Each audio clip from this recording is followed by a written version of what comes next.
What's up, everybody? You're watching Cardboard. Coach Neil. There you go. Thanks, Mike. Yeah. Hey, what's up, YouTube? Welcome back to the channel. It is a very hot and humid day here in the Delaware Valley, which is actually my perfect weather. I do enjoy the heat. I do enjoy the humidity, which is part of the reason I would love to move to Florida. Couldn't take it all year though, but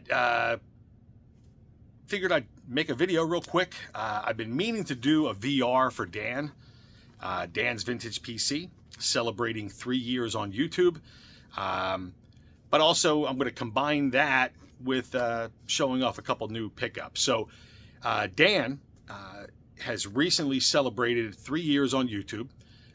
And for those of you that aren't familiar with Dan's Vintage PC, it's a great channel, one of my favorites.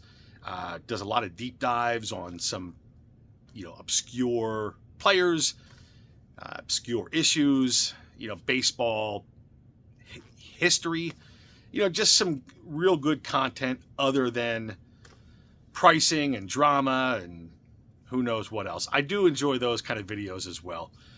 But Dan does a great job. I've had the opportunity to meet him a few times.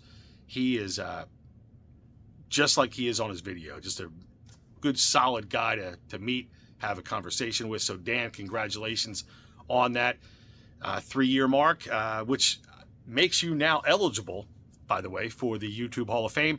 And coincidentally, I've been a member or making content for over a year, so I'm able to vote. Go figure. So you got my vote there. You know that. In any event, what the VR was about was just kind of showing a card that represents your collection. Dan talked about cards he had as a kid and kind of how he got started, and that's kind of the same with me. And like a lot of people out there, there are certain players or sets or eras that you gravitate towards depending on when you started collecting. Now, I have discovered a lot of great stuff since the late 70s, early 80s. But when I get back to the core of it, it's a player. I've always been a big Phillies fan. Growing up, I loved Schmidt and Gary Maddox and Luzinski. Schmidt and Luzinski were always up there amongst my favorite, and Gary. But I always liked a couple of other players too, and one of them was Pete Rose. And when Pete Rose signed with the Phillies, I was ecstatic. Couldn't wait for his 1979 Topps issue. When it came out, he was a red. Still liked it. But then Burger King came out with the Burger King Phillies, and that became one of my favorite cards of all time. But that whole period, the late 70s to the early 80s, I became infatuated with Rose stuff. I was there the night he broke Stan Musial's record for National League record for hits. 2 months prior, before the strike happened, I was there when he tied it. So I was infatuated, obsessed with Pete Rose stuff. Not going to show my early childhood Pete Rose player run, but a couple of cards I picked up over the years, and I'll just start with just one. Well, I'm only going to show one, and then I'll get to the new pickups. But this is the card I chose to kind of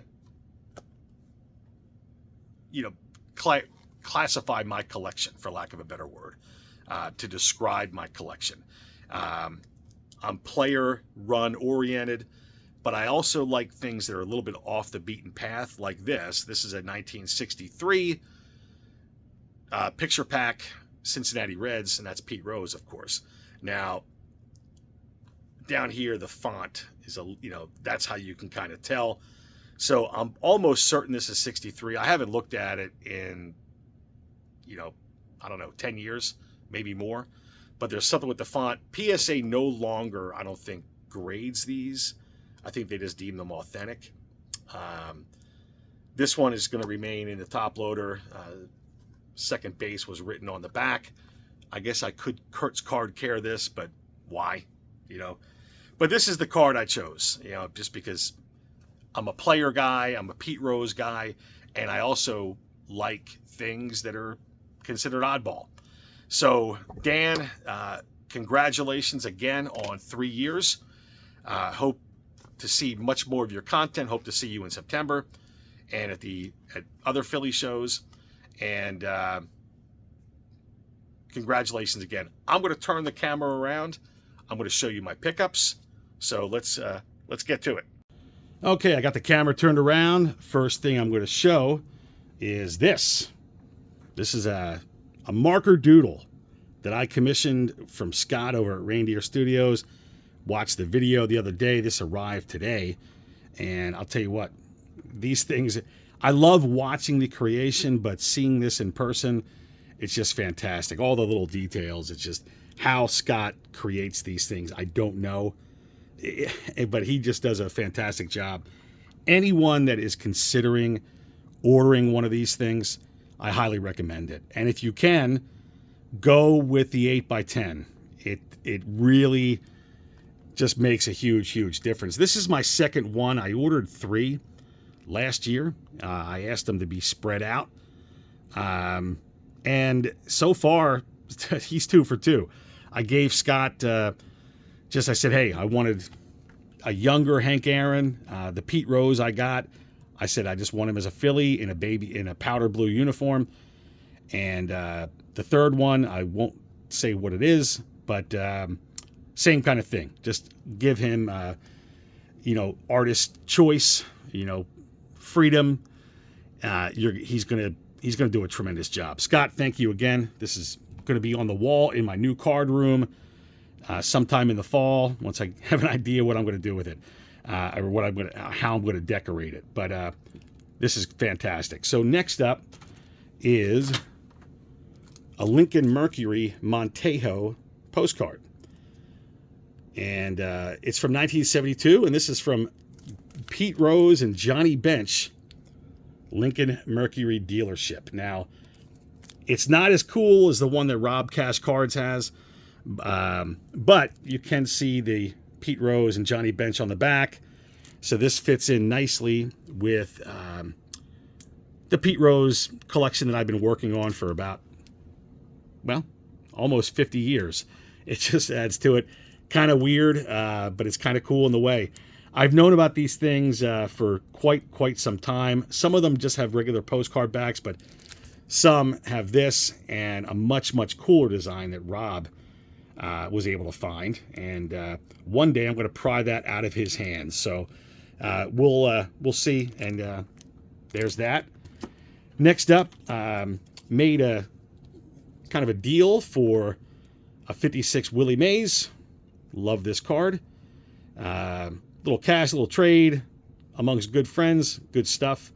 And I had this card probably 20 some years ago. Just wanted to get it back and was able to work out a deal. So there's that. And then 2 other Red Heart editions. So this is number 22 of 33. And this is Roy McMillan. This is my first ever CGC slab, but it fit the bill, especially with price. And I got to tell you, these CGC slabs are really nice. I'm working on the set graded. I am slab agnostic, but I do want them graded. Why, I don't know, but I just do. I like slabs. I like raw. I like it all. But this is a CGC 1954 Red Heart, Roy McMillan. And what I prefer, this is number 23 of 33. And this is Mr. Kiner's Corner himself, Ralph Kiner. And the card, these Red Hearts, they really pop like most other issues in an SGC tuxedo. So that's Ralph Kiner. This fit the bill of exactly what I'm looking for with the color, the centering, and especially on the reds. But this is just a beautiful card. So that's all I got for now. Until next time, we will talk. Happy collecting. Collect what you like. Buy what you can afford. You can't go wrong. And we'll talk soon. Take care.